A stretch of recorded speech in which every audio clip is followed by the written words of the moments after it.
We are surrounded by CBD gummies here at VSS West Pines. Come on out here and have some fun. I don't know why Manny Navarro's not out here with us. He lives in the Pembroke Pines area.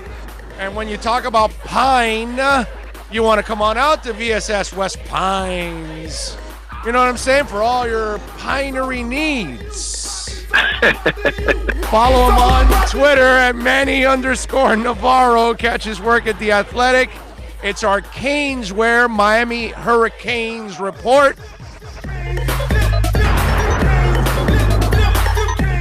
Oh, we're at VSS West Pines. We're talking CBD. And you know what?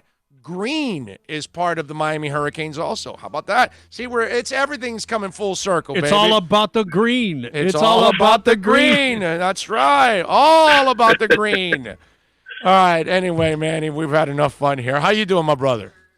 I'm doing great, Owen. Yourself?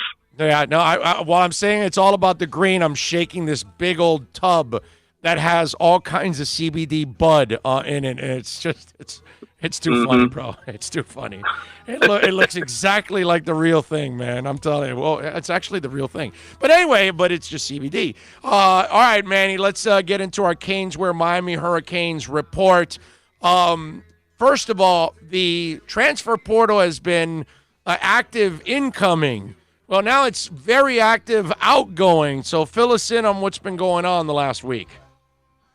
Well, yeah, I mean, obviously Miami went out and they got Derek King and Quincy Roche, defensive end from Temple, two very good players, and then of course they ended up losing a quarterback in Jaron Williams, and then a defensive end in Scott Patchen. So every time you bring something in, something goes out the door. That's usually the way that it works, and so that's what happened. I think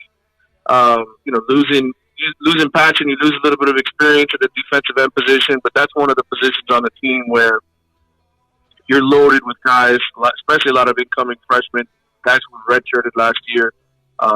Chance Williams is the big recruit that they got on the defensive side of the ball. He's an All-American, top 100 kid. He's a defensive end.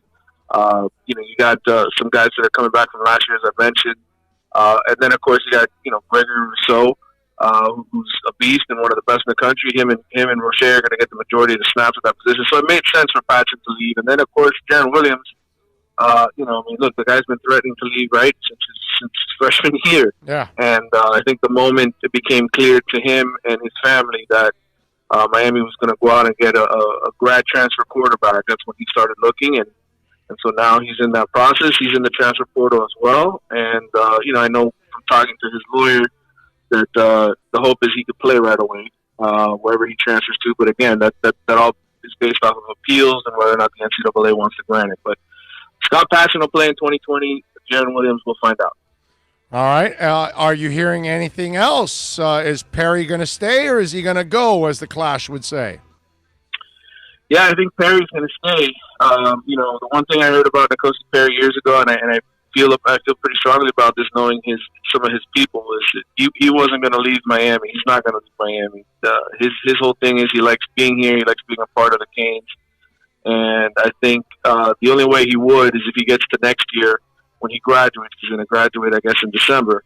And he has the opportunity to play right away someplace else, and he's not the guy here, then that's probably more likely. But I think the kid's going to get his degree here at Miami. He'll stick around and compete for the backup job. And, Derek King is obviously a very talented weapon, 5'11", 195, and very elusive. But if he takes a hit, you're going to need somebody to back him up. And I think N'Kosi is interested in that job, and he thinks he's the best guy for that job. Interesting stuff. Manny Navarro, of course, from The Athletic, joining us here in our Canes Wear Miami Hurricanes report. 2511 South University Drive in Davie. Go visit Brett and all the great people out there so you can get your Canes Wear stuff. All right, Manny, so we see some of the changes now going on. What is the latest on the coaching side? Well, I mean, we're still waiting for them to hire a wide receivers coach. I know that Manny Diaz has sort of a short list of guys that he's working through. Ultimately, Rhett Lashley, the offensive coordinator, is going to have some say in that. But That's basically the one position as far as an assistant coach that needs to be filled and changed. And then as far as the chief of staff, I know that Miami is still looking to fill that role. And, Manny Diaz would like to have somebody in that role. Whether or not that gets finalized and they get the guy that they want is a different story. But I think, there's certainly interest in that. So we're basically in a holding pattern. We're waiting for them to actually make progress with it and for some real candidates to emerge. So wait a minute. So Manny wants a guy that he can control to put at that spot.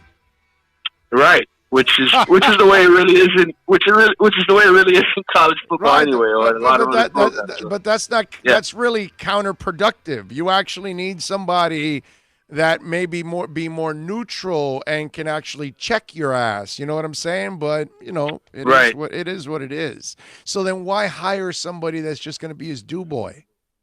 Well, because the head coach nowadays in college football has a lot of responsibilities, right? He's got to do a ton of stuff, and this is a way to dish off some of those responsibilities and to create another position on the staff. Now, obviously, that guy can't go out and recruit. The chief of staff can't go out and recruit, but he can handle a lot of the day-to-day stuff that allows Manny Diaz to get involved more with the coaching than with the paperwork and the other stuff that a head coach has to handle. All right, Manny, what else is anything new on the recruiting front? Yeah, they got a commitment. They had Junior Day over the weekend, and they got a commitment from a 2021 kid, a Miami Northwestern linebacker who's unranked, a guy who's not very highly touted, but a guy that the coaching staff likes, that saw play for a state championship winning team, and they really like him. And they're also in pursuit of an offensive lineman, a center, from Christopher Columbus, another state championship winning team. I mean, the focus has kind of shifted, man. There's not many spots left with the 2020 recruiting class. I think it's kind of being left open for grad transfers and for guys that can come in and make an immediate impact. So really the coaches have pretty much already moved on to the 2021 class and trying to fill those spots and trying to figure out, hey, this is where we're going to have holes. This is where we could lose guys to the draft. How do we address those needs, and which kind of kids can we get that are going to be committed and stay committed, not just, sort of play the recruiting game. And so Manny Diaz, whenever you have kids on campus, it's a big deal. And they had a bunch of kids on campus over the weekend, and they got to meet their parents and talk to them and get to know them better and see what kind of characters these kids really are, and sort of kick off the real recruitment. I mean, now this is the time of year where you recruit all the way up until about the summer, and that's when the kids decide, the majority of them, I would say more than half. And then you have that second half of kids who wait a little bit longer to take their official visits, and then they commit after that. I think Miami's, like most college programs, they try to get the recruiting done as early as possible, man. And so this weekend was a good opportunity to, I think, really meet the parents and the kids and really get to know them. And we'll see now over the next couple of months how the class goes out. All right. You wrote an article about the 2020 schedule, and you said that they should win at least 8 games. Were you being nice? Right? Because no, seriously, because I see that schedule, and I think they should win more than 8 games.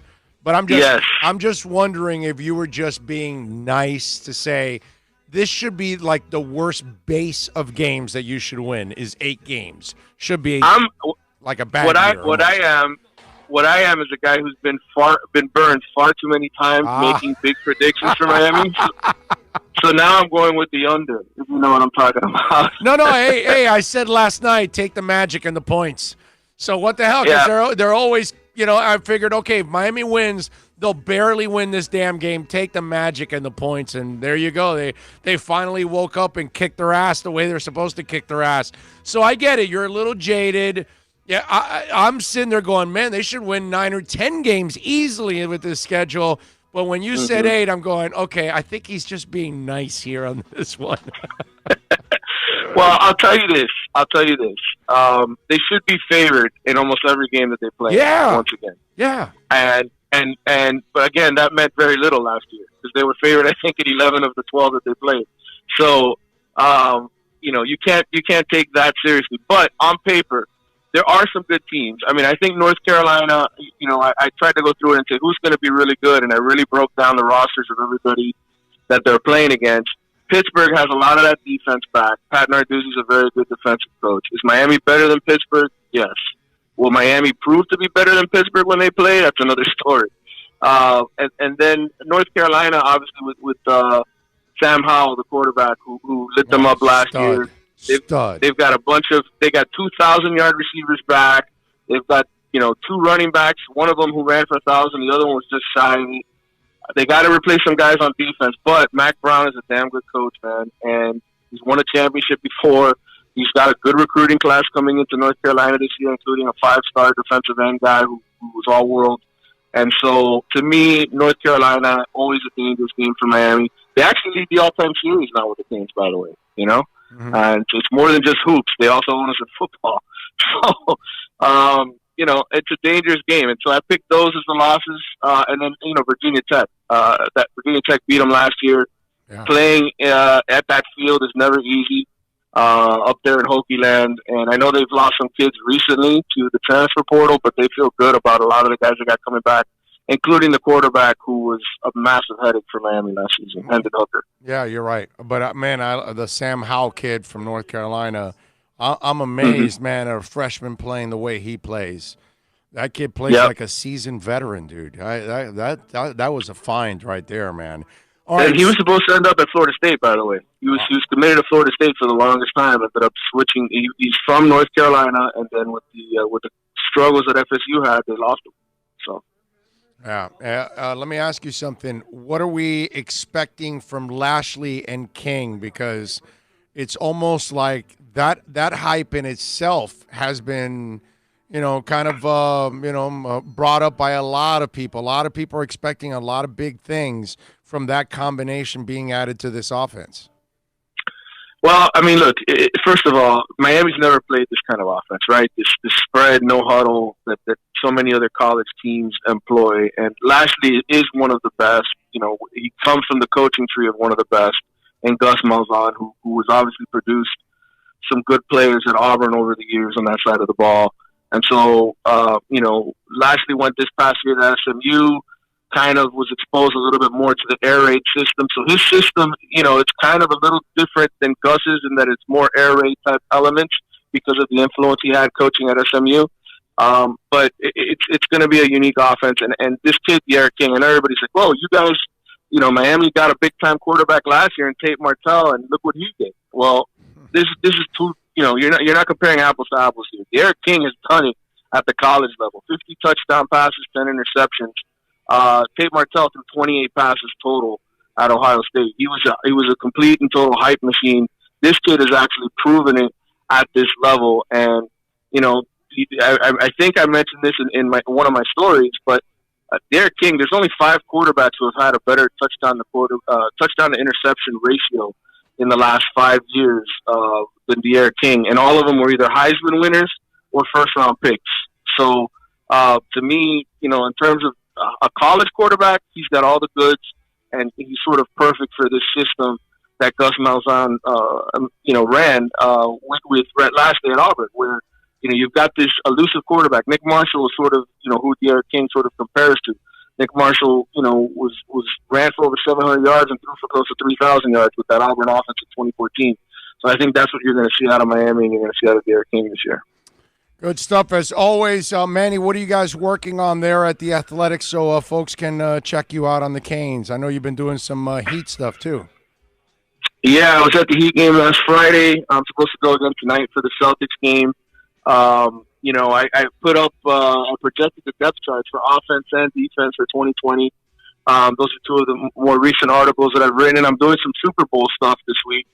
As far as parties and the seedy side of Miami, brother, where, there's some crazy parties that are going to be coming up. I wish I was going to them. I don't know if you know, Edgerrin James, I guess through this party last year in Atlanta, this is now the 2nd year that it's called the Stripper Bowl.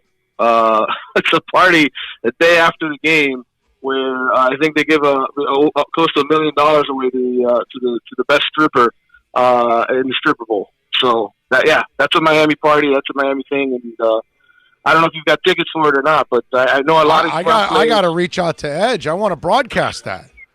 I want to take the show there, and I'll do the play-by-play.